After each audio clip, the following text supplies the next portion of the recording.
الله أكبر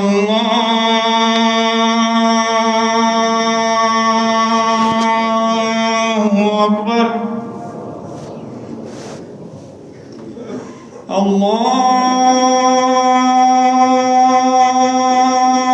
الله أكبر الله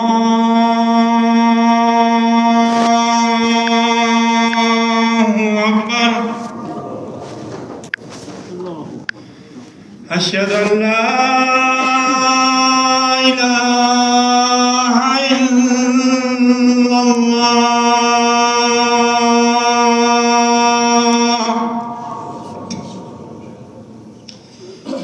أشهد أن لا إله إلا الله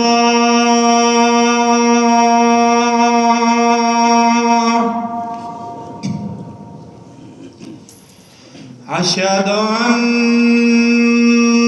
محمدًا رسول الله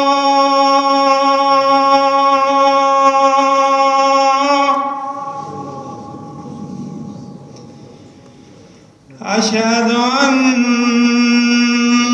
محمدًا رسول الله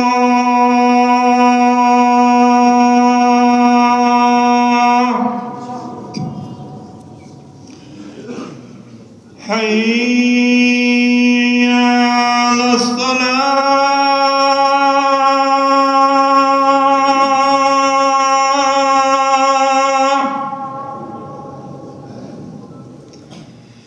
حي على الصلاة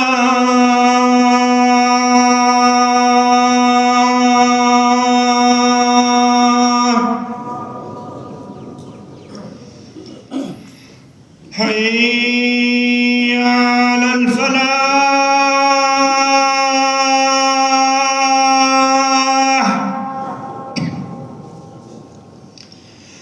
حي على الفلاح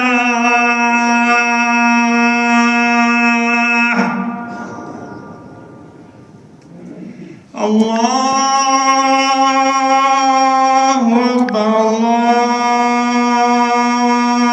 الله أكبر لا إله إلا الله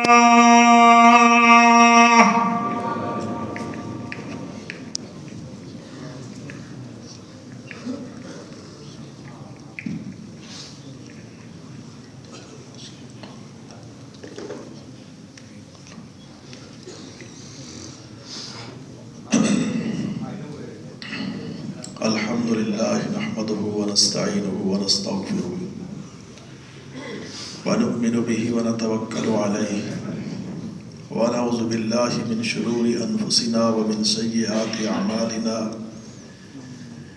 من يهده الله فلا مضل له ومن يضلل فلا هادي له ونشهد أن لا إله إلا الله وحده لا شريك له ونشهد أن محمدًا عبده ورسوله صلى الله عليه وسلم أما بعد فإن خير الحديث كتاب الله وخير الهدي هدي محمد صلى الله عليه وسلم وشر الأمور محدثاتها وكل محدثة بدعة وكل بدعة ضلالة وكل ضلالة في النار أعوذ بالله السميع العليم من الشيطان الرجيم من نفخه ونفثه وهمزه بسم الله الرحمن الرحيم لقد كان لكم في رسول الله أسوة حسنة لمن كان يرجو الله واليوم الآخر وذكر الله كثيرا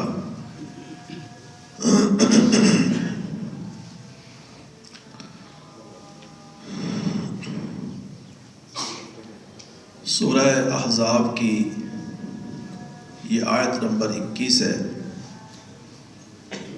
جس کا یہ ترجمہ ہے کہ تمہارے لیے رسول اللہ صلی اللہ علیہ وسلم اسوہ حسنہ ہے۔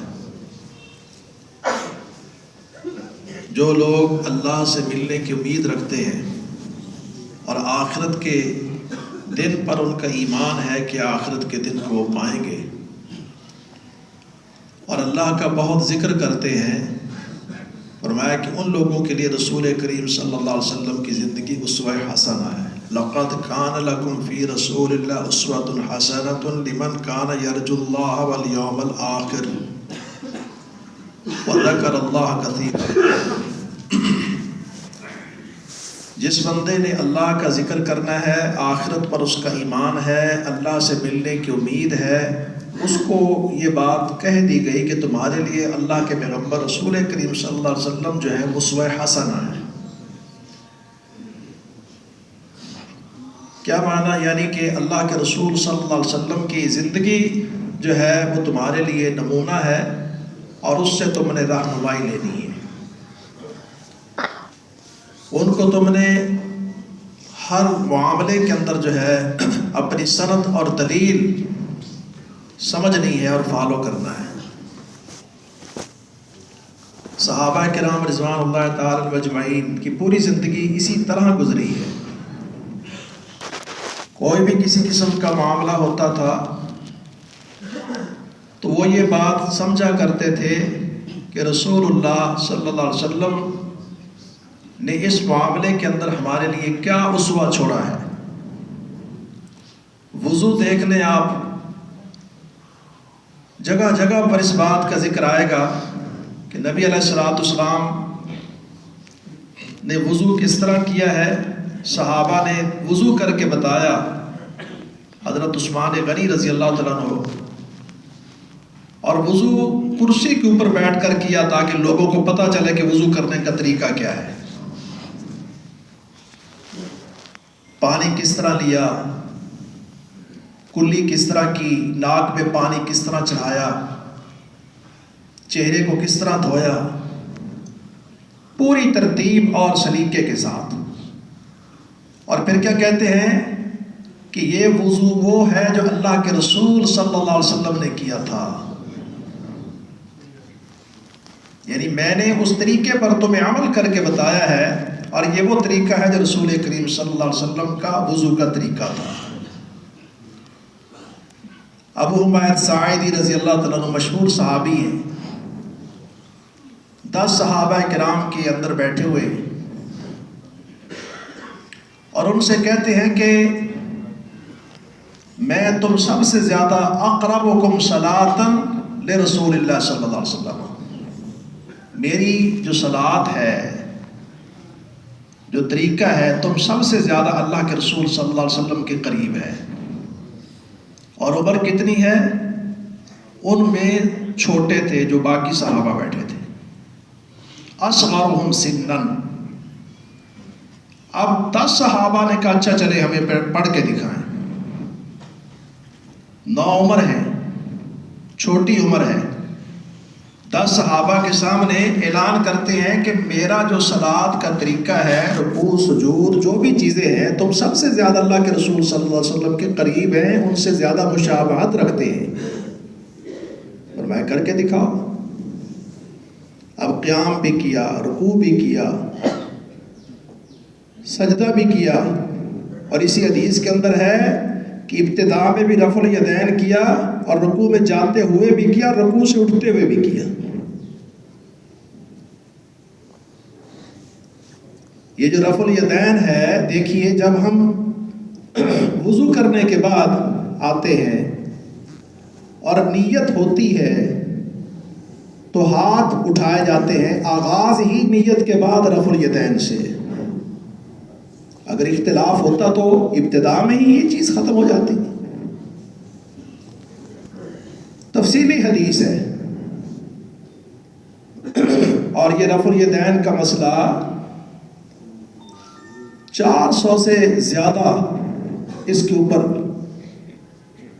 دلائل ہیں، جن میں مرفوع احادیث بھی ہیں، عشرہ مبشرہ، خلفاء راشدین، صحابہ اور دیگر صحابہ کا عمل بھی ہے۔ اور ابتداء کے اندر ہی دیکھو ہاتھ اٹھاتا ہے، ہر شخص اٹھاتا ہے۔ باقی چیزیں بھی ہیں، اطمینان، ساری چیزیں۔ اور پہلی رکعت کے بعد جب کھڑے ہوئے، اور آج کل یہ مسئلہ بڑا اہم ہے، ہمارے جو امام ہیں یا عام پڑھے لکھے لوگ اس چیز کا خیال نہیں کرتے، اور یہ بہت بڑا اہم مسئلہ ہے۔ پہلی رکعت سجدے سے سیدھے کھڑے ہو جاتے ہیں، جبکہ رسول اللہ صلی اللہ علیہ وسلم کی سنت کیا ہے؟ آپ بیٹھتے تھے، بیٹھنے کے بعد پھر اٹھتے تھے۔ اور تعویل کرنے والوں نے یہ تعویل کی ہے کہ رسول اللہ صلی اللہ علیہ وسلم چونکہ بوڑھے ہو گئے تھے،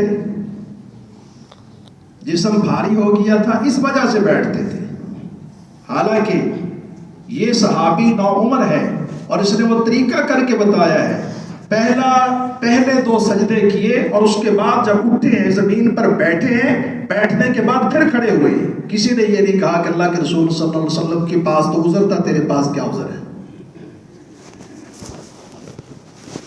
اور یہ نماز صلات جو ہے اس کے جو ارکان ہیں ان سے ان چیزوں کا تعلق ہے۔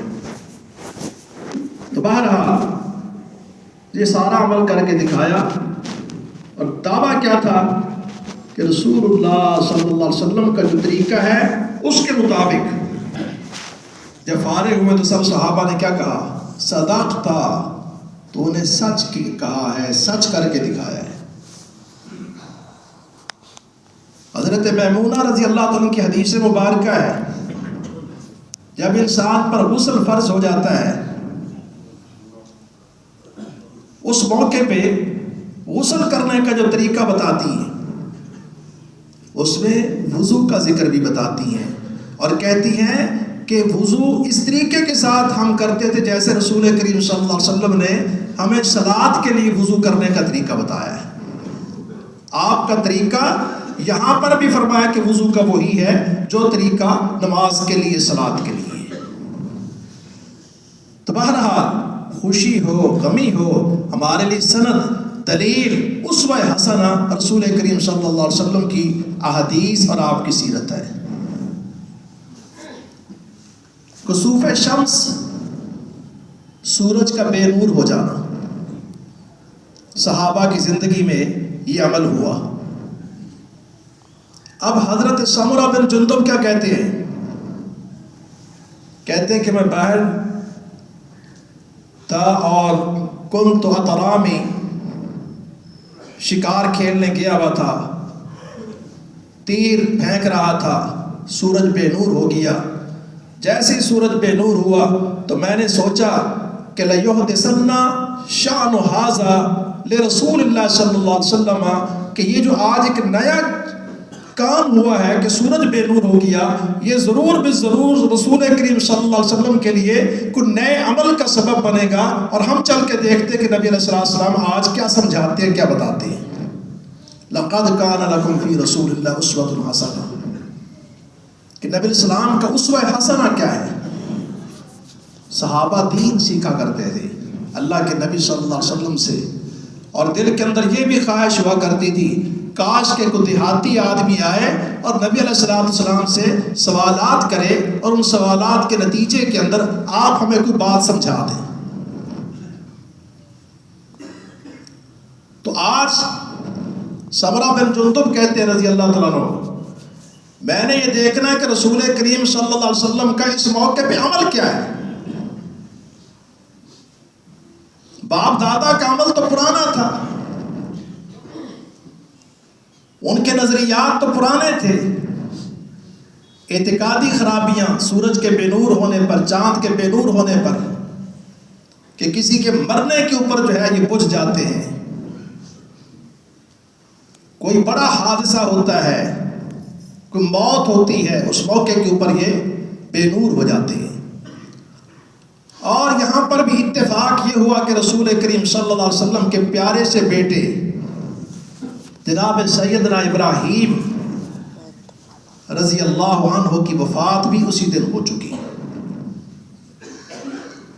تو پرانا خیال جو تھا اس کے مطابق بعض لوگوں کے ذہن کے اندر یہ بات آئی کہ اللہ کے رسول صلی اللہ علیہ وسلم کے بیٹا چونکہ آج دنیا سے رخصت ہوا ہے، اس وجہ سے سورج جو ہے بے نور ہو گیا۔ رسول اللہ صلی اللہ علیہ وسلم اپنے پیارے بیٹے کو اپنی گود میں لیے بیٹھے ہیں، سانس اکڑ چکے ہیں، دنیا کو چھوڑ رہے ہیں، آپ کی آنکھوں سے آنسو بہ رہے ہیں۔ صحابہ نے عرض کیا کہ اللہ کے رسول صلی اللہ علیہ وسلم، آپ کی آنکھوں سے اس موقع پہ آنسو کا جاری ہونا؟ آپ نے فرمایا کہ ہاں، یہ انسان کی فطرت ہے۔ از خود آنسو کا جاری ہو جانا اللہ کی رحمت ہے، لیکن آواز کے ساتھ رونا، صبر کے پیمانوں کو انسان چھوڑ بیٹھے، نوحہ کرے، کپڑے پھاڑے، بال نوچے، فرمایا کہ زمانہ جاہلیت کی باتیں ہیں اور ایسے کام کرنے والوں سے میں برات کا اعلان کرتا ہوں۔ کہا ان العین تدمع والقلب یحزن ولا نقول الا ما یرضی به ربنا۔ اے میرے پیارے بیٹے ابراہیم، آج میری آنکھوں سے آنسو بہ رہے ہیں، دل غم زدہ ہے، لیکن صبر کروں گا، کوئی بات اپنی زبان سے ایسی نہیں کروں گا جس سے میرا رب ناراض ہو جائے۔ انا بفراقک لمحزونون یا ابراہیم، تیرے دادے مفارقت دیے جانے پر آج امام الانبیاء محمد رسول اللہ صلی اللہ علیہ وسلم حزین ہیں، غمگین ہیں، آنسو بہ رہے ہیں۔ تو یہ خیال، چونکہ عقیدہ تو لوگوں کا پہلے سے تھا، کافروں کے دور میں، زمانہ جاہلیت میں یہ خیال بھی آیا۔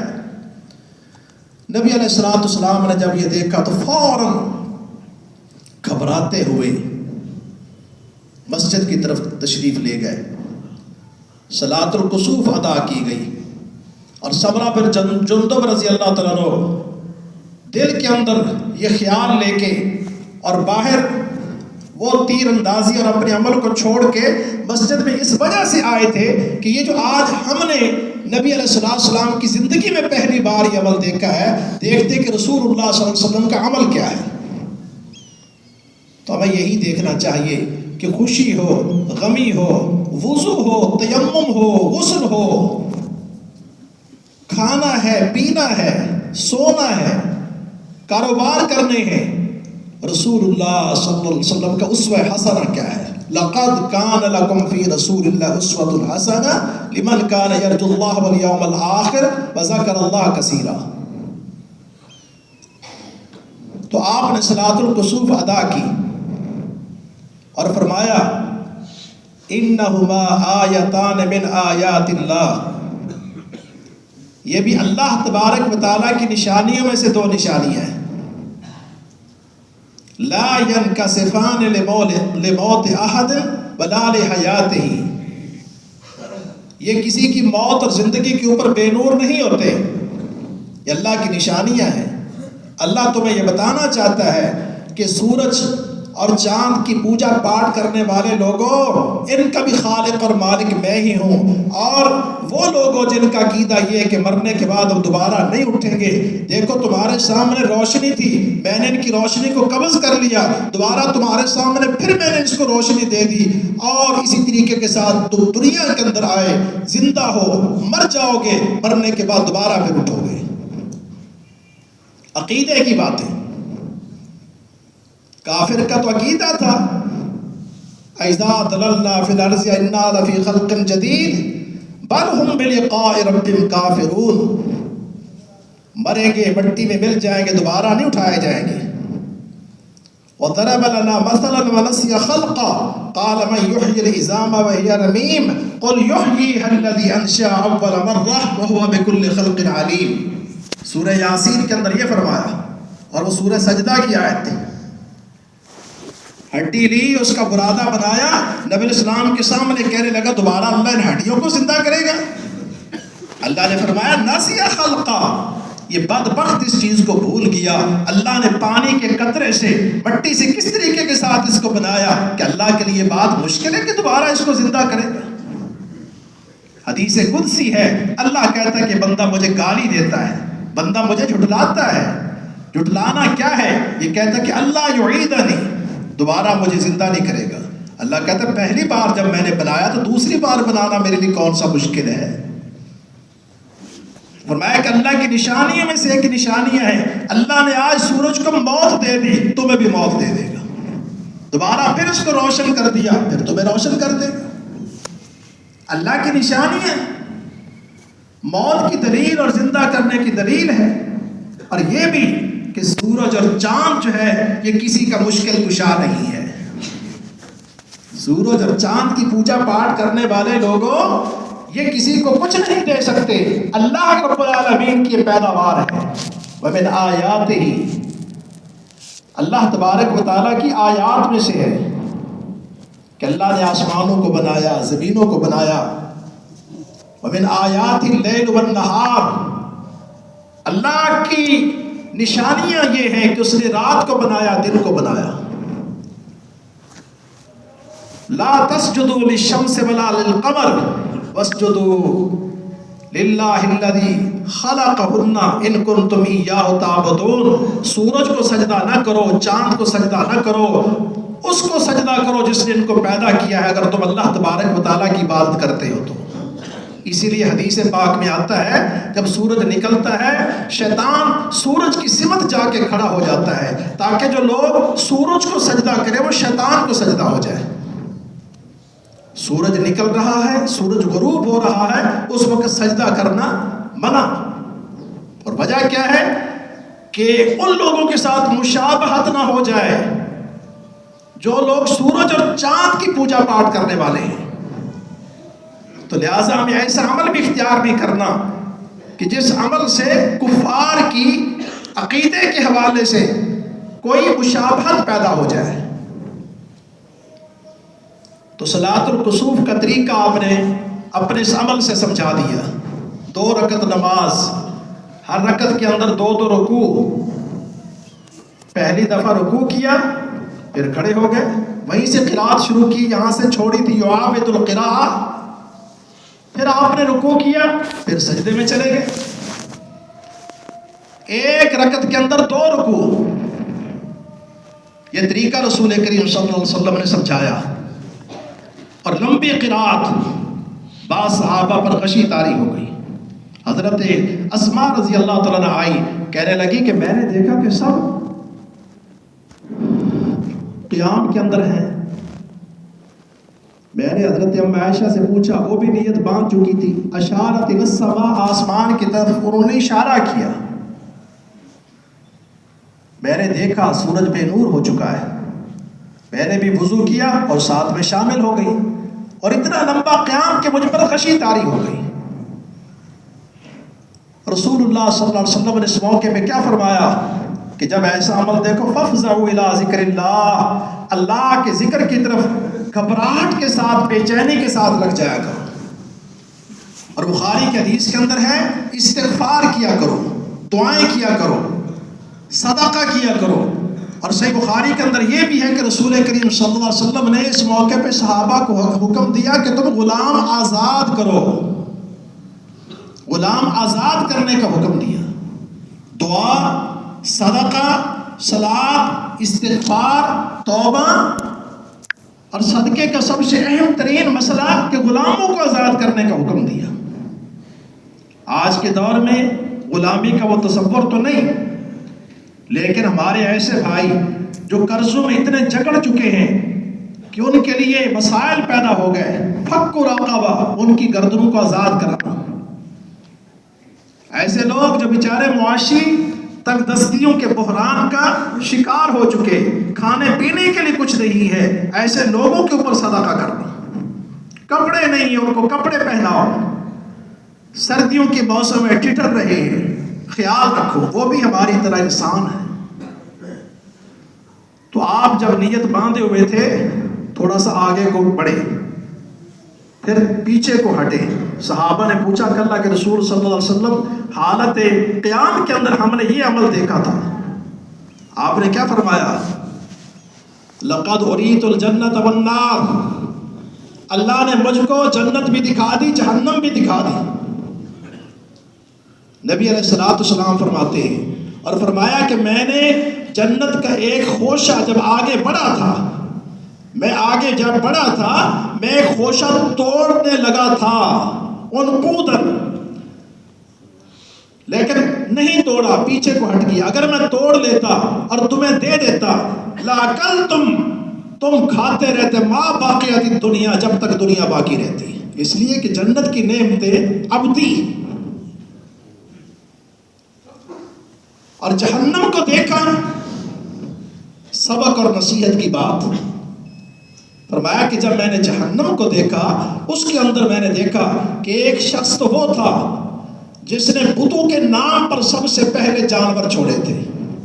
عمرو بن لحیش اول من سیب الصوائب، قرآن پاک میں بھی صاحبہ کا ذکر ہے، مزاروں کے نام پہ، بتوں کے نام پہ، مرے ہوئے پیشواؤں اور پیروں کے نام کے اوپر بکرے چھوڑنا، جانور چھوڑنا۔ پہلا عمل کس نے کیا تھا؟ عمرو بن لحیش نے۔ جہنم کے اندر میں نے دیکھا۔ اور یاد رکھو، کوئی بھی برے اور اچھے عمل کا سبب اگر کوئی شخص بنتا ہے، قیامت تک اس کے اوپر اس کے ثواب اور گناہ کا سلسلہ جڑا رہتا ہے۔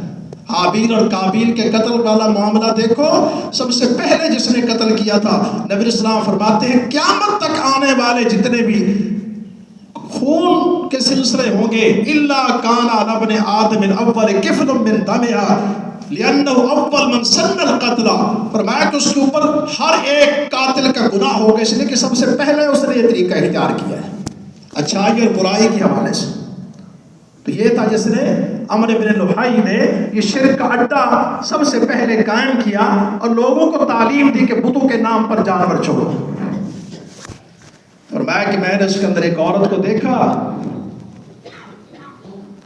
اس کے اندر فرمایا کہ جہنم کے اندر کھڑی ہے، ایک بلی ہے، یہ عورت کھڑی ہے، اور وہ بلی اس عورت کو سامنے سے پنجے مارتی ہے، نوچتی ہے، یہ پیچھے کو جاتی ہے، وہ پیچھے والی سائڈ سے اس کو نوچتی ہے۔ جانوروں کے حقوق بتائے یہاں پر۔ جرم کیا تھا؟ فرمایا کہ بلی کو باندھ دیا تھا، آج انسانوں کو قید کیا جاتا ہے۔ یاد رکھو قیامت کا دن آنے والا ہے، قبر میں جانا ہے۔ یہ انسانیت کے ساتھ کھیل کھیلنے والے لوگ، اللہ کے پیغمبر نے تو جانوروں کے ساتھ بھی ہمیں یہ تعلیم دی ہے۔ فرمایا کہ بلی آگے سے نوچتی ہے، پیچھے سے نوچتی ہے۔ وجہ کیا ہے کہ اس بلی کو باندھا تھا، نہ تو اس کو پینے کے لیے کچھ دیا، نہ کھانے کے لیے کچھ دیا، نہ اس کو چھوڑا کہ تاکل من خشاش الارض، بس خود اپنی خوراک پوری کر لیتی، تڑپ تڑپ کر مر گئی۔ آج اللہ رب کائنات نے جہنم کے اندر اس کو کھڑا کر دیا۔ اور رسول کریم صلی اللہ علیہ وسلم نے مسجد نبوی میں صلاۃ الکسوف میں قیام کی حالت کے اندر یہ منظر دیکھا۔ تیسرا بندہ بنی دو کے صاحب المحجر، کھوٹی ہے ایک طرف سے مڑی ہوئی ہے، سارق الحجیج، حاجیوں کی جوتیوں کا چور۔ آج مسجدوں کے اندر سے بھی یہ چیزیں چوری ہو جاتی ہیں۔ حاجیوں کی جوتیوں کا چور، کھوٹی ہے ہاتھ میں، ایک سائڈ سے مڑی ہوئی ہے، کسی کے جوتے کے اندر اس کو اٹکا لیا جو پسند آ گئی، اب گھسیٹتے ہوئے جا رہا ہے۔ اگر نظر پڑ گئی تو کہنے لگو ہو مجھے پتہ ہی نہیں چلا یہ میری مڑی ہوئی کھوٹی کے اندر کس طریقے کے ساتھ اٹک گئی، اور اگر پتہ نہیں چلا تو دور جا کے اٹھایا، بغل میں لی اور چلتا بنا۔ اللہ کے پیغمبر فرماتے ہیں میں نے سارق الحجیج، جوتیوں کے چور کو جہنم کے اندر دیکھا، وہ کھوٹی لے کے کھڑا ہوا تھا۔ یہ منظر ہے۔ تو میرے بھائیوں، صلاۃ الکسوف کے اندر عقیدے کے حوالے سے، عمل کے حوالے سے، انسانیت کے حقوق کے حوالے سے یہ بہت ساری تعلیمات ہیں کہ آپ نے جانوروں کے بارے میں یہ ارشاد فرمایا، آپ نے شرک کے حوالے سے کیا کہا، آپ نے سورج اور چاند کے بارے میں کیا تعلیم دی۔ اللہ کی مخلوق ہے، مر جائیں گے ہم بھی مر جائیں گے، جیسے اللہ نے ان کو زندگی دی ہمیں بھی زندگی دی۔ اذا الشمس كورت واذا النجوم انكدرت، سورہ تکویر، تکویر کا معنی لپیٹ لینا، صحیح بخاری کی حدیث ہے الشمس والقمر مکوران یوم القیامہ، قیامت کے دن اللہ تبارک و تعالیٰ دونوں کو اس طرح لپیٹ لے گا جس طرح امامہ سے ہم اپنے سر کو لپیٹتے ہیں، اور اس کے بعد ان کو جہنم کے اندر ڈالتے ہیں بطور سزا کے لیے، کافروں کو ذلیل کرنے کے لیے۔ انکم وما تعبدون لحسب جہنم، مشرک جس کے ساتھ عبادت کا تعلق جوڑ لیتا ہے وہ خود بھی اور اس کا معبود بھی جہنم کے اندر۔ اللہ تبارک و تعالی ہمیں رسول اللہ صلی اللہ علیہ وسلم کے اسوہ حسنہ کو سمجھنے اور اس پر عمل کرنے کی توفیق نصیب فرمائے۔